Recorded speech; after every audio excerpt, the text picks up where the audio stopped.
जानने वाले हैं कुछ महत्वपूर्ण बिंदु, जैसे यहाँ पे है धातुओं के रासायनिक गुण।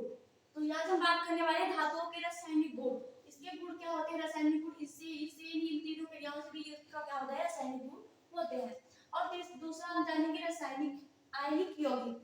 आयनिक यौगिक क्या होते हैं? उसके बाद हम जानेंगे आयनिक यौगिकों के भौतिक गुण या रासायनिक गुण, और उसके बाद जानेंगे धातुओं की प्राप्ति। धातुओं की प्राप्ति हमें कहाँ से होती है? तो चलिए हम सबसे पहले ये जान लेते हैं कि धातुओं के जो क्या होता है रासायनिक गुण। धातुओं के रासायनिक गुण क्या होते हैं? तो यहाँ पे है धातुओं की अम्लों के साथ अभिक्रिया। जब धातु को अम्लों के साथ अभिक्रिया करते हैं तब ये भी क्या कहलाते हैं? एक रासायनिक गुण है धातुओं का। तो जैसा हम देख लेते हैं क्या होता है। तो धातुओं को अम्ल के साथ अभिक्रिया कराने पर, यानी कि क्या होता है जब धातु को अम्ल के साथ अभिक्रिया कराते हैं तब क्या होता है? उसमें क्या होता है? हाइड्रोजन गैस बाहर निकलता है। यानी कि धातु को, यानी कि धातु अम्लों के साथ क्रिया करके H2O गैस मुक्त कर देते हैं। जब धातु अम्लों के साथ अभिक्रिया करते हैं तो हाइड्रोजन गैस क्या करते हैं? मुक्त कर देते हैं। जैसे यहाँ पे मैंने फेरिक और सल्फ्यूरिक अम्ल लिया है, तो इसमें क्या करते हैं जब हम धातुओं से क्या करें क्रिया कराया है अम्लों से, धातु को, ये धातु है इसको हम अम्ल के साथ क्रिया कराएं तब ये क्या कर देगा? सबसे पहले तो ये क्या निकाला है? हाइड्रोजन गैस मुक्त कर देगा, हवा में छोड़ देगा। और उसके बाद जो दूसरी चीज बन रही है वो हमारे पास क्या बचा है? FeSO4 ये बचा हमारे पास। तो यानी कि क्या होता है जब पहला हमारे पास रासायनिक गुण है इसका धातुओं की अम्ल के साथ अभिक्रिया, जब धातु अम्लों से अभिक्रिया करते हैं तो हाइड्रोजन गैस मुक्त कर देते हैं। जैसे यहाँ पर भी है तो क्या हो जाएगा? यहाँ पे पहले तो यहाँ पर भी हाइड्रोजन गैस के बाहर निकला, और उसके बाद जो बचा, और उसके बाद क्या बचा है? AgCl2 ये हो गया। अब ऐसे अगला देख लेते हैं, जैसे यहाँ पे धातु का जल के साथ अभिक्रिया। जब ये जल के साथ अभिक्रिया करते हैं तब क्या होता है? तो धातु जल के साथ क्रिया करके, धातु जब जल के साथ क्रिया करते हैं तब क्या होता है? धातु ऑक्साइड तथा हाइड्रोजन गैस बनाते हैं। यानी कि जब ये धातुएं होती हैं जो जल के साथ क्रिया करती हैं तो धातु ऑक्साइड, धातु का ऑक्साइड तथा हाइड्रोजन गैस क्या करती है? बनाते हैं। तो सबसे पहले तो हाइड्रोजन गैस यहाँ पर भी क्या हो रहा है? मुक्त हो रहा है। जब बनाते हैं तो हाइड्रोजन गैस निकल जाएगा, और उसके बाद धातु का ऑक्साइड, यानी जो धातु है उसका ऑक्साइड बनाता है। तो धातु है यहाँ पर हमारे पास है फेरिक, तो फेरिक ऑक्साइड बना दिया यहाँ पे। ऐसे करके यहाँ पे क्या है? कॉपर और H2O, यानी कि जल के साथ जब क्रिया कर रहा है तो यहाँ पर भी क्या करेगा? हाइड्रोजन गैस मुक्त कर देगा। और उसके बाद हमारे पास क्या बचा है? यानी कि कॉपर का क्या बना देगा? ऑक्साइड बना देगा। तो जब जल के साथ क्रिया करता है तो क्या होता है? धातु का ऑक्साइड तथा हाइड्रोजन गैस मुक्त कर देता है। अब तीसरा देख लेते हैं, यहाँ पर क्या है? धातु लवण की धातु लवण से क्रिया। जब धातु लवण को धातु लवण के साथ क्रिया कराते हैं तब क्या होता है?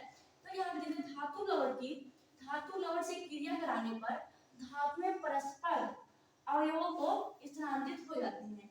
अपने अवयवों में क्या होती है? स्थानांतरित हो जाती है। जैसे यहाँ पे क्या है? बेरिलियम क्लोराइड, और यहाँ पे क्या है? Ferric sulphate. तो यहाँ पे क्या होगा? अपने आयनों में क्या हो गई? ये स्थानांतरित हो गई है।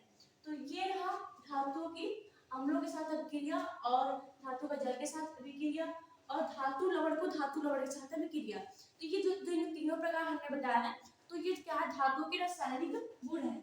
चलिए अब हम बात कर लेते हैं आयनिक यौगिक। तो अब हम जान लेते हैं आयनिक यौगिक। तो वे यौगिक जो जल में घुलने से आयनों में क्या होते हैं? अपघटित हो जाते हैं, तो वो क्या कहलाते हैं? आयनिक यौगिक। यानी कि ऐसे यौगिक जो जल में घुलने से आयनों में अपघटित हो जाते हैं तो क्या कहते हैं? आयनिक यौगिक कहलाते हैं। जैसे यहाँ पे है sodium chloride, calcium chloride, magnesium chloride और कैल्शियम ऑक्साइड।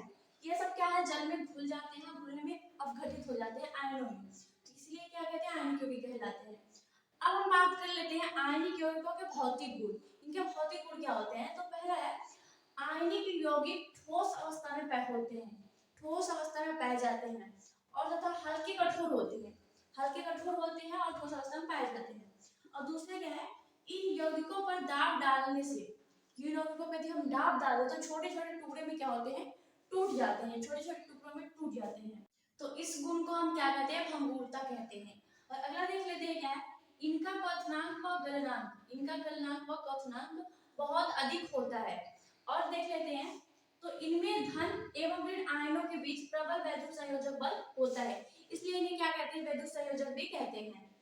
तो और देख लेते हैं ये जल में घुल जाते हैं तथा क्या होते हैं कीरोसिन पेट्रोल एवं जैसे विलायकों में क्या होते हैं नहीं घुलते हैं, यानी कि जल में तो घुल जाते हैं लेकिन जो है कीरोसिन पेट्रोल आदि विलायकों में नहीं घुलते हैं। और क्या होता है ये विद्युत के सुचालक होते हैं, इसमें विद्युत धारा प्रवाहित किया जा सकता है। तो ये रहा इसका यौगिक, ये रहा इसका आयनिक यौगिकों के गुण और भौतिक गुण कह सकते हैं इसको। और हम बात कर लेते हैं धातुओं की प्राप्ति के बारे में। तो धातुओं की प्राप्ति यानी कि इसके स्रोत, धातु कहाँ से पाया जाता है, इसका स्रोत क्या है। तो ये स्वतंत्र या मुक्त अवस्था में धातु क्या होती है प्रकृति में पाए जाते हैं। तो धातु स्वतंत्र या मुक्त अवस्था में प्रकृति में पाए जाते हैं।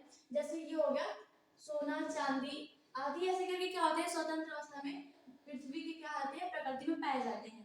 और दूसरा देख लेते हैं क्या है, कुछ धातुएं अन्य तत्वों के साथ संयुक्त अवस्था में पाई जाती है। तो कुछ तत्व ऐसे होते हैं जो क्या कहते हैं धातुओं के यौगिक के रूप में भी पाए जाते हैं। जैसे इसको देखते हैं, जैसे यहाँ पर कॉपर एल्युमिनियम आदि, ये सब क्या होते हैं ये प्रकृति में अपने यौगिक के साथ पाए जाते हैं, इसलिए हम क्या है संयुक्त अवस्था में पाए जाते हैं। तो दोस्तों मुझे उम्मीद है कि जितनी सारी चीजें मैंने अभी आपको बताया है अच्छे से समझ में आया होगा। यदि आपका फिर भी कोई प्रश्न होगा तो आप हमें कमेंट बॉक्स में जरूर बताइएगा। धन्यवाद।